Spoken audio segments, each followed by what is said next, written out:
Graphic designer थी, पढ़ाई में तेज, काम में मेहनती, लेकिन एक चीज थी जो उसे बार बार रोक रही थी, उसका खुद पर शक करना। उसने कई बार खुद को बड़े मौके के पास पाया, लेकिन हर बार पीछे हट गई। जब कोई नया प्रोजेक्ट आता तो वो सबसे पहले सोचती, क्या मैं कर पाऊंगी? और फिर जवाब खुद ही देती, नहीं, शायद नहीं।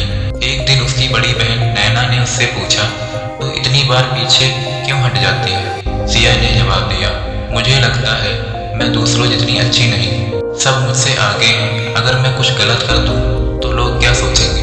नैना ने कुछ नहीं कहा, बस चुपचाप एक पुराना स्केच बुक लाकर सिया के सामने रख दिया। वह स्केच बुक उसकी पुरानी डिजाइनों से भरी थी। सिया ने उसे पलटना शुरू किया। हर पेज पर उसकी मेहनत, उसकी सोच झलक रही थी। नैना बोली, अगर यह सब तुमने किया है तो खुद को इतना कम क्यों आंकती है? सिया चुप रही। नैना फिर बोली, सेल्फ डाउट ये नहीं कहता कि तुम कुछ नहीं कर सकती, यह बस तुझे बार बार याद दिलाता है कि तू पूरी नहीं है। और सच ये है, कोई भी पूरी तरह परफेक्ट नहीं होता। फर्क सिर्फ इतना है कि कुछ लोग डर के बावजूद आगे बढ़ते हैं और कुछ डर के चलते रुक जाते हैं। सिया को पहली बार लगा कि शायद उसका डर ही उसकी सबसे बड़ी रुकावट है।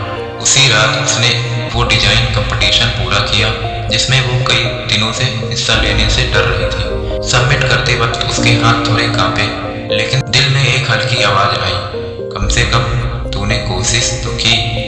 वो कंपटीशन जीती या नहीं ये जरूरी नहीं था, महत्वपूर्ण बात ये थी कि उसने खुद से लड़ना शुरू कर दिया था।